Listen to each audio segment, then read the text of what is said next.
Well, guys, it's officially happened. This Ukrainian player, seemingly out of nowhere, has gotten a #1 run using MegaChad and MegaBonk. You can see here in megabonk.fun, this is a legitimate, uploaded, verified run with a VOD. Here we can see his items. In this video, I'll be breaking down his build, tomes, and gameplay decisions so we can try and figure out how he achieved this crazy meta-shifting run with MegaChad. It does seem like he's gone with the pretty standard build here. He went XP tome, precision tome with crit, chaos tome, and curse tome.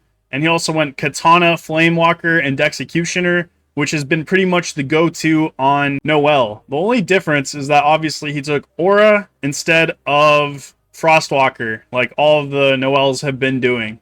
Guys, so for his run here, what he did was he went Precision Tome, XP Tome, Curse Tome, and Chaos Tome.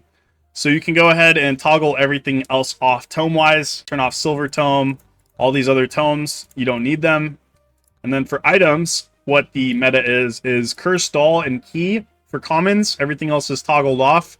This guy actually did take difficulty, so you can take difficulty if you want. I think personally I've been seeing a lot of the top players just going off Curse Tome and grabbing difficulty from the shrines.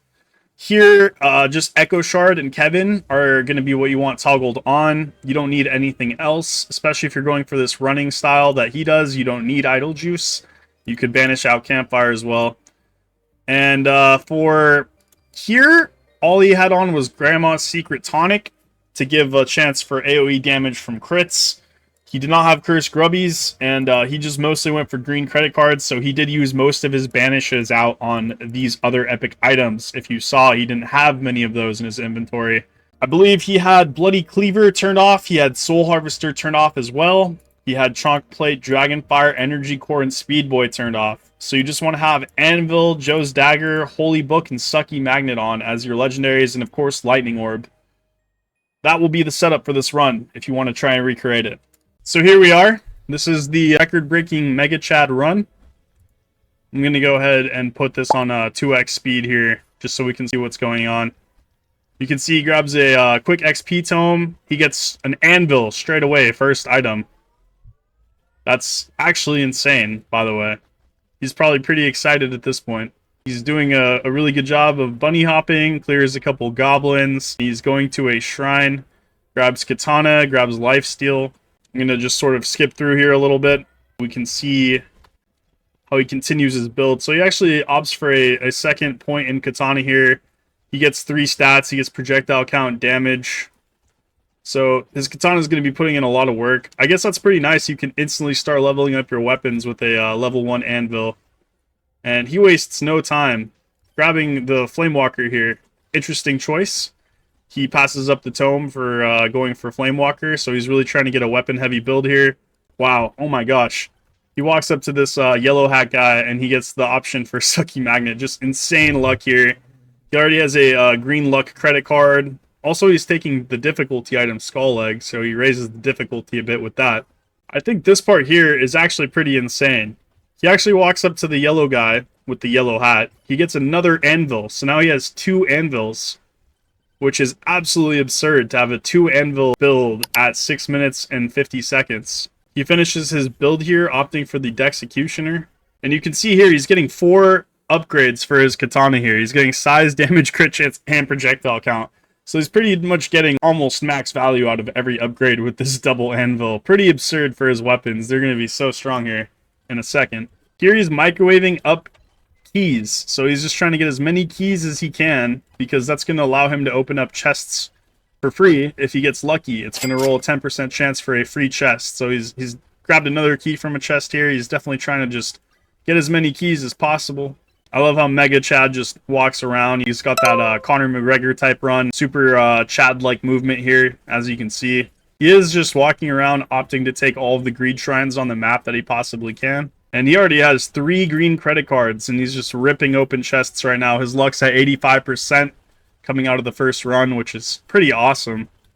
He has XP, he has Chaos Tome, and Precision Tome for crit chance right now. I do believe he's looking for Curse Tome, which we'll see him probably pick up in a second here. So now he has the Curse Tome, and it does seem like he's been favoring putting upgrades into his katana first and flame walker second. He's only put a couple upgrades in aura and executioner so far. Instantly flamed. He just picked up a Kevin as well. He has a cursed doll. Tons of items for so early in the game. He's doing a very strong start here with very strong items, so it's not hard to see how he's going to hit the leaderboard run, but we'll see a little bit more going forward. I do really think that the beginning of the run here is just so crucial to get an insane lead like this, because that really is just what's going to let you snowball the entire game at the end of the day. And you can see also he's really focusing on chests. He doesn't even really care about shrines that much. He's sort of walking by them. He will take this one because it's on his path, but he's really focused on first going to the salesman people. He's checking the Mauis, and then he's going chests, and last he's going for shrines. So he really doesn't care too much about the shrines, which is something I've been saying shrines should be done last because they take so much time. You really want to maximize the beginning of your run, be stacking difficulty, stuff like that. Here he's actually going to fight the bush, which is pretty insane to do, but this guy's obviously a MegaChad IRL, so he doesn't really care about fighting the bush. You see the bush is coming. He's pretty close. He's actually getting his aura on the bush, which is pretty ballsy, if I could say so myself. Here he spawns 3 little barks. He waits all the way till about a minute in, so he's really cutting it close here. That's how you got to be doing it if you're going for the leaderboard, though. You have to risk it to get the biscuit, as they say. And he did pick up a golden shield there, I believe. Did he get a golden shield? Yeah, he got a golden shield. So now he has Kevin attacking him and giving him gold for the golden shield. He has 9 keys, which lets him open up chests. He has 4 green credit cards. And then, of course, he has the insane double anvil going for him. Let's see how long he lasts here in the last wave. I don't think you want to risk it too hard here, but it does seem like he's making pretty easy work here. Let's fast forward a little bit. So he goes until about a minute and 40 seconds, minute 45, tier 1. I think tier 1 is the most important tier. That's what I really wanted to cover. You guys have to see how insane of a start you need to have here to be getting these insane runs and how greedy you have to be. This was a pretty standard run, but he's so strong now that he's going to really push it into here. I'm pretty sure he'll get to max everything out. He'll max all his weapons. He'll max all his tomes out here at the end of this tier 2 run. Oh, nice. He picked up a Zawa Rudo. He actually has 2 of those now. So if he dies, he'll have some time and be able to be coming back into the game, which is absolutely huge if you make any mistakes or if you just want to really push limits. Zawa Rudo can be your best friend.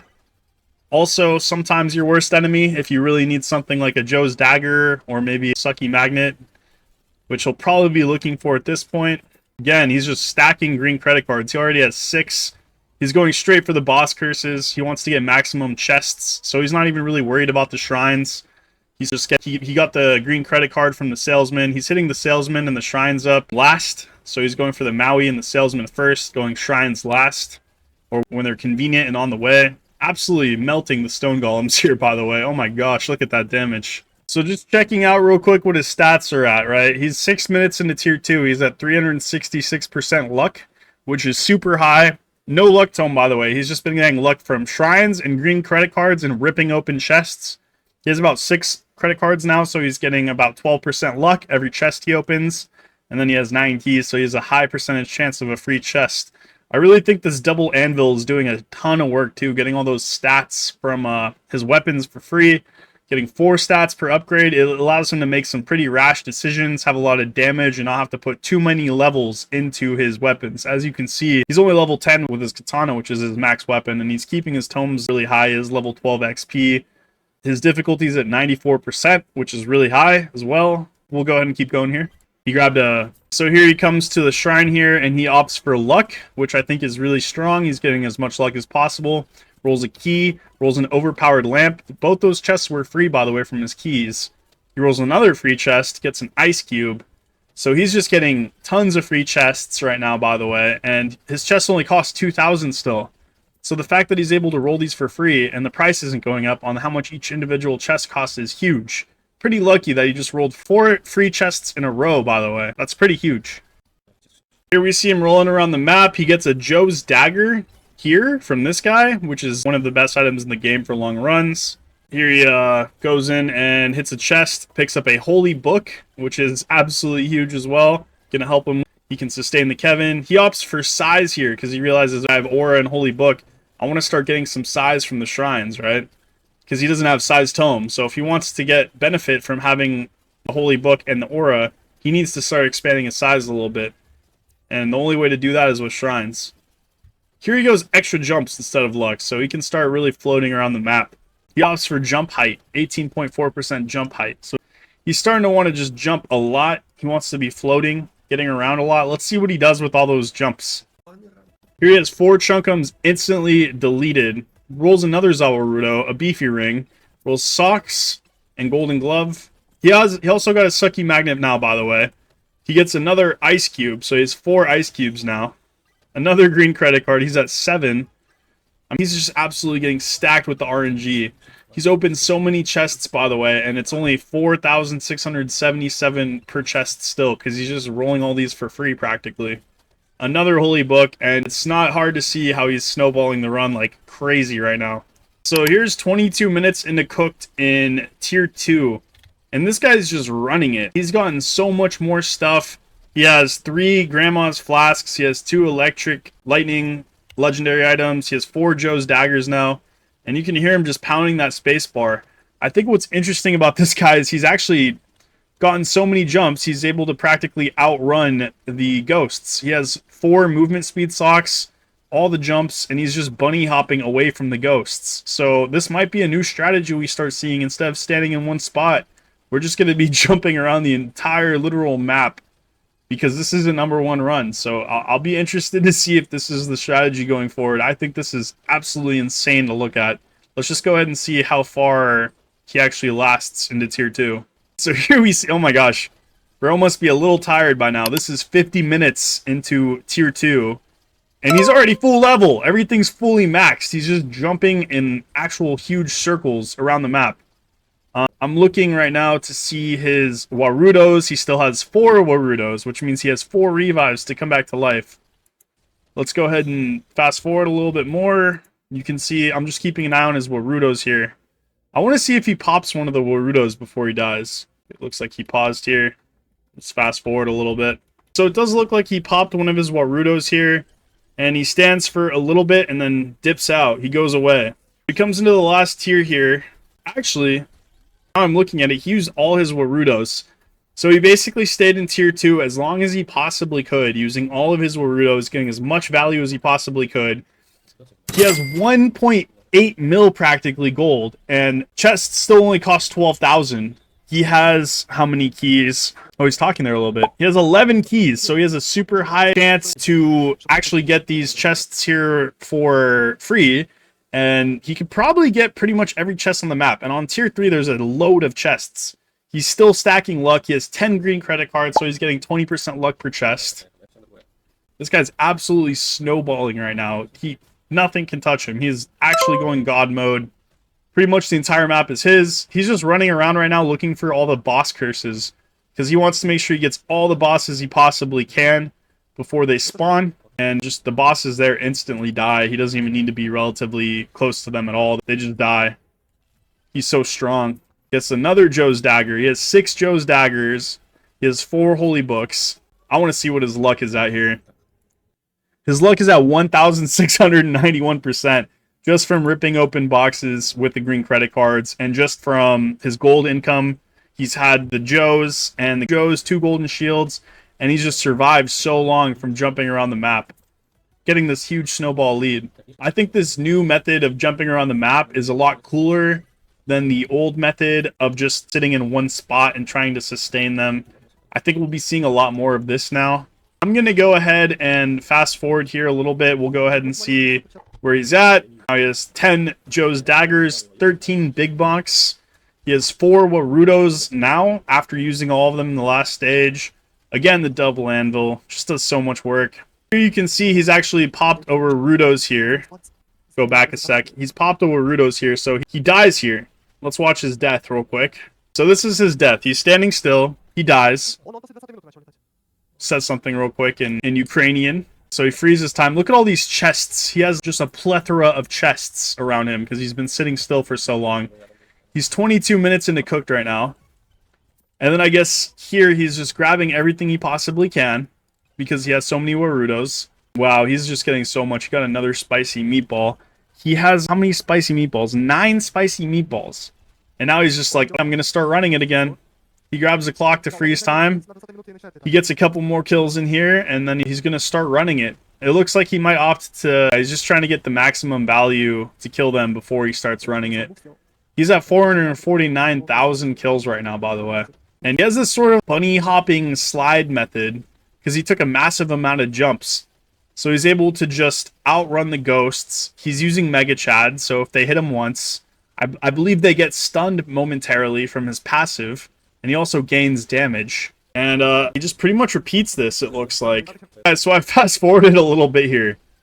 He has used a couple Warudos, so he's gotten popped a couple times, but he's at 141 minutes into this tier 3 run. So he's literally just been running in circles, dodging these ghosts, just bunny hopping perfectly. He has boxes literally just in a circle, just around the entire map, and he's just running for his life, essentially. Here we are at 180 minutes. He has 15 big bonks, 10 Joe's daggers, 9 holy books. He's not even getting too many more items at this point. He's just getting an insane amount of XP. So I guess this might be the strategy going forward. He gets a lightning orb, which is cool. I guess he has 15 lightning orbs here, and he has 9 ice cubes. So perhaps that's part of the strategy. He's slowing down the ghosts a little bit with his slow items so he can survive. Here at 184 minutes with 2 Warudos left, I believe he finally opts to go to the boss here. So they popped his Warudos here. He's looking for the way out. He just leaves a bunch of boxes. He says, I don't need those boxes. I'm at 542k kills. I'm going to just go fight the final boss. And he just greeds it till the last possible second they knock him out of the boss portal there. This guy's a true MegaChad. He checks his damage there, by the way. Look at this. 415k damage here. That is actually pretty absurd. That's the most damage I've ever seen in this game, by far. His crit chance is 1200%, by the way, also.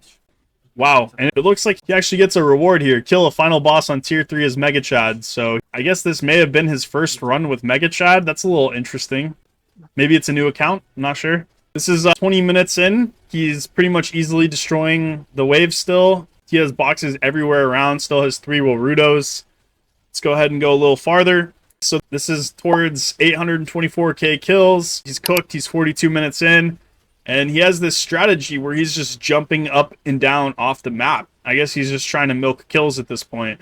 He's opened a couple more boxes. He has 22 big bonks. So I guess big bonks might be one of his favorite items. 11 holy books, 10 Joe's daggers. So that's going to be primarily his damage here. And you can see here at 64 minutes, he's just jumping up and falling down. Wow, so here's 93 minutes in, 879k kills, just jumping down. So he's really good at just being patient, jumping down. I would be so tired by this point. This is an hour and a half of just jumping up and jumping down, by the way, guys, to achieve this run, which is pretty absurd. I feel grateful that I'm just watching this and reviewing it because, wow, that is a lot of work to be putting in. Here's 113 minutes. He's at 898k kills. He has boxes littered everywhere on the map here. Here he is at 901k kills. And he has no Warudos left. Looks like the ghosts are getting pretty close to him. 118 minutes into this tier 4/boss phase. Finally, at 118 minutes and 36 seconds, they get him. And he got gold MegaChad off his first run. And dang. Let's go ahead and look at his items here one last time. His Executioner did the most damage, actually, probably from executes, since that item has a chance to execute. Cursed Doll, with just 1, did the second most damage, because it does % health damage on 5 enemies now, which is pretty insane for a common item. I guess maybe don't be sleeping on Cursed Doll, guys. Let me know what you guys think about his strategy here, running away versus just standing stationary and tanking everything like we've been doing. Let me know what you think about the run, if you think it's interesting that we see MegaChad here at the top for once instead of just Noelle everywhere. Hope you guys enjoyed the video. Let me know if you want to see more of this type of content, and make sure to follow and subscribe for more. Peace out, guys.